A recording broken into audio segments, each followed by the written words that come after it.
Kamusta po kayo? Bago po ang lahat, first things first.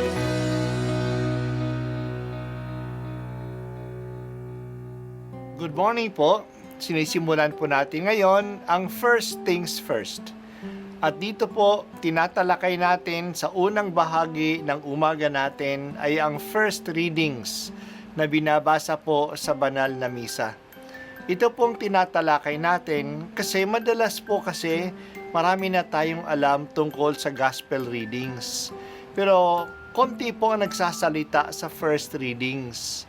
Pero ang first readings, bahagi din po yan ng Biblia, ng banal na kasulatan. Kaya susubaybayan po natin ang mga first readings, basahin po natin at kuminsan kailangan ng basahin ng 2 o 3 beses bago maintindihan kasi hindi po tayo sa familiar sa mga istorya at sa mga kaisipan na tinatalakay dito. Ang pagbasa mula sa aklat ng Henesis. Noong mga araw na iyon, tinawag ni Jacob ang mga anak niya at kaniyang sinabi, "Kayo mga anak, magsilapit sa akin. Akong inyong ama ay sumandaling dinggin. Ikaw, Huda, ay papupurihan. Niyong mga anak ng ina mong mahal. Hawak mo sa leeg ang iyong kaaway. Lahat mong kapatid sa iyo'y gagalang. Mabangis na leon ang iyong larawan. Muling nagkukubli matapos pumatay. Ang tulad ni Huda'y leyong nahihimlay. Walang mangangahas lumapit sinuman. Hawak niya'y setrong tuon sa paanan. Sa gisag ng lakas at kapangyarihan. Ito'y tataglayin hanggang sa dumatal. Ang tunay na haring dito'y magtatangan." Ang salita ng Diyos. Salamat sa Diyos. Bago mamatay si Jacob sa Ehipto, tinawag niya ang 12 mga anak niya na lalaki. Sa kanila manggagaling ang 12 tribo ng Israel. Isa-isa silang lumapit sa kanya at sila ay kanyang binigyan ng bendisyon.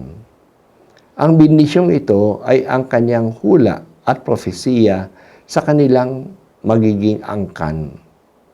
Ang pagbasa natin ngayon ay kanyang mga salita kay Huda. Sinabi niya na si Huda ay magiging isang malakas na mandirigma. Hahawakan niya sa liig ang magiging kaaway niya. Igagalang siya ng kanyang mga kapatid. Inihambing siya sa isang leon, isang malakas at mabangis na hayop. Kaya may larawan ng Lion of Judah. Siya ay may setro na hawak. Ito'y sagisag ng kanyang lakas at kapangyarihan. Ang setro ay isang malaking baston na hawak ng hari.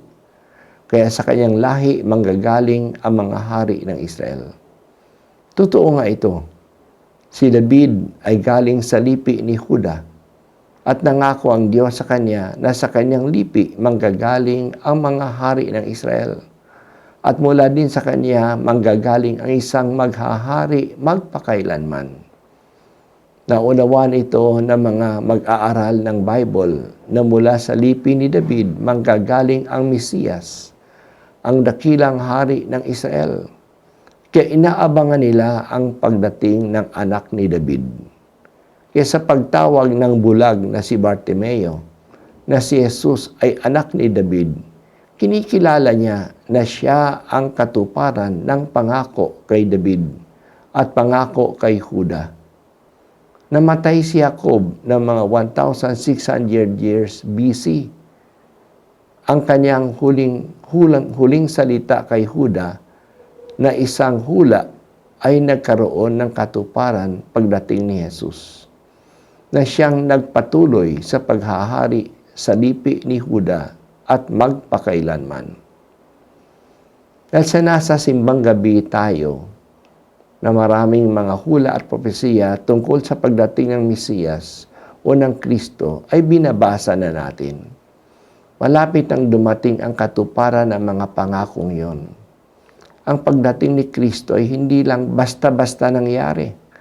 Ito ay matagal nang pinaghandaan ng Diyos.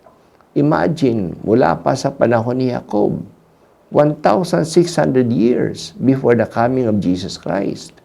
Nakikinita na sa Bible ang isang maghahari na galing kay Huda na ang setro ay mananatili sa tribu ni Huda. Talagang may plano ang Diyos.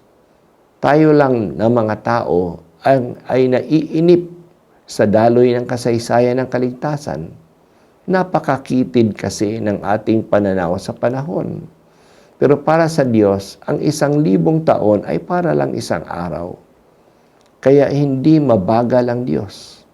Hawak niya ang panahon at ang mga bagay ay nangyayari ayon sa kanyang itinakda, ayon sa kanyang schedule, in God's good time, which is always the right time.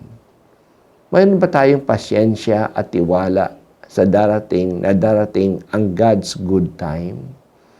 Na ang timing ng Diyos ang siyang pinakatamang panahon?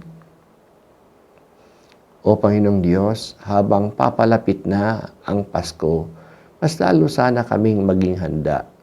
Hindi lang sa pagdating ng Pasko ngayong December 25, kundi sa pagdating ng kaganapan ng aming kaligtasan, sa pagdating muli ni Jesus bilang dakilang hari.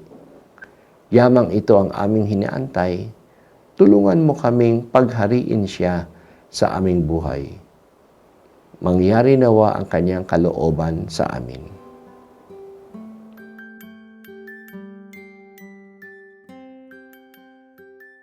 At ako po ay si Bishop Broderick Pabilio dito sa First Things First.